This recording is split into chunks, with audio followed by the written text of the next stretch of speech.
What's up, guys? How are you doing? 7 weeks into this crazy mess, and we're still homebound. And I am just dedicated to bringing you as many easy cocktails as I can so that you guys can make the most out of your time at home and drink some good cocktails. Because, you know, I got to tell you that nowadays I start drinking kind of early in the day.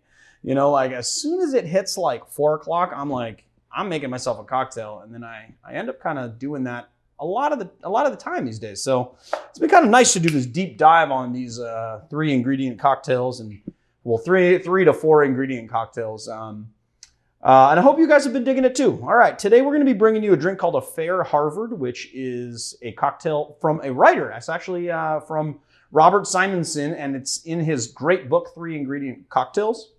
I decided to bring you this one because it is just such a great sort of martini. Well, it's a variation on a drink called a Harvard, which is, I guess, a Manhattan variation with sweet vermouth and brandy. The story behind this cocktail is that he was doing a talk at Yale, and the speaker that was one of the speakers in this talk, or taking part in this talk, was from Harvard. So they had asked him to make a cocktail, so he thought that doing a Harvard cocktail would be great. But the gallery that the speaking was going to be done was completely white, and so the administration of the college was a little bit nervous that darker spirits would stain the I guess upholstery or the floor of this white gallery. So he decided that he would just kind of switch this up and do something that's clear, so they didn't have to worry about that. What is great about it is that it utilizes Pisco. And I'm going to be using a specific kind of Pisco called Mosto Verde. So Mosto Verde Pisco is made a little bit differently than other Piscos. What it is they basically distill the green must of they distill from the fermented green must of the grape. And so it gives you a little bit more of the characteristic of the grape. It gives you a silkier mouthfeel. It is very, very kind of vibrant in flavor. You do not need to make this cocktail with this particular Pisco. I just have a bottle on hand and I want to use it. So let's get into it. First thing we're going to do, couple 4 dashes of... I say that nowadays because everyone tries to bust me on how many dashes. This is a Japanese bitters dasher. 4 dashers out of this equals 2 dashes out of a regular bitters bottle. So if you're doing it out of like a Regan's bottle or whatever, just do 2 dashes. But I like to mix Regan and Fees in my orange bitters and have a little 50-50 Fegans going on there. All right, just a couple 4 dashes, and then we're going to do an ounce of Blanc Vermouth. Ah! Come on now. And then 2 ounces of our Pisco. And then we're gonna crack our ice.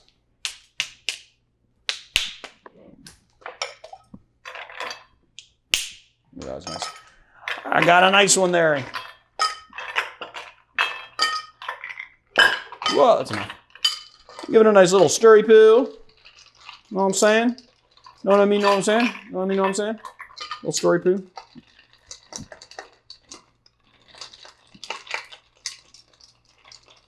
I can smell that.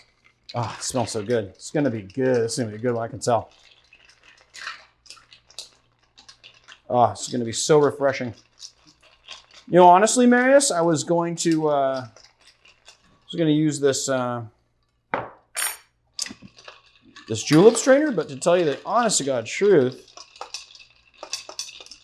I do not have enough ice in here, so I'm going to go off here and get one of these bad boys because it's just so much, since you stole my other strainer. And then we're going to give it a nice strain. Now this elegant cocktail deserves a really nice garnish. So this is what I'm going to do. I'm going to take a really long peel from this lemon. Really long. Okay, I'm going to go sideways on it and just take a really nice long peel. That's pretty long, right? And I'm going to get the oils on top like that. And then I'm going to cut it. Fancy knife. Isn't it though?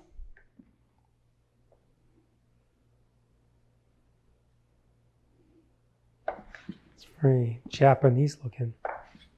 It is a Japanese knife. And there you go. I mean, in a perfect world, this thing will just twist. And just sort of, it's twisting enough though. I wanted to just like twist and just sit in the glass. Oh, we could do that. I mean, that's nice. Yeah, but it doesn't want to stay twisted. Hold on, maybe if I hold it. Let's see. Think it's gonna stay twisted? Nope. Well, nah. Didn't really do what I wanted it to do. Ah, and pulled a Greg right there and spilled half my cocktail. Let's take a sip before this whole cocktail gets spilled. Oh yeah, that's nice. It's dry, it's vibrant. You get those orange bitters. Plays very well with the Pisco. Got just a tiny bit of sweetness, but you know what's really nice about the Blanc Vermouth is that Blanc Vermouth is dry, but it's also it's got kind of a little sweeter flavor profile. It really matches the Pisco very, very well. And then you know, then those orange bitters just come on the back end, you know, kind of controlling everything.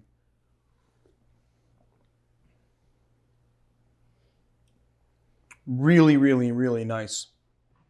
I like this a lot. And I know that this, like, you know, the idea came out of a Harvard, but this to me is like, I mean, it's like, I'm going to say it's more of like a martini. And I'm not saying that because it's clear, you know, I'm saying that because of its kind of vibrancy and its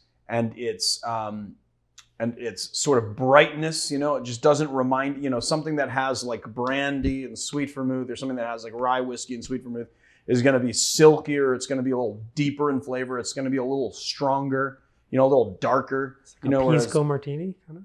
Yeah, it's like, this is like kind of like a Pisco based sort of martini variation that it reminds me of, you know. It's really nice, really great cocktail. Really love it. I don't know what more I can say about it other than just like go and get it, take your favorite Pisco and run with it, my friends.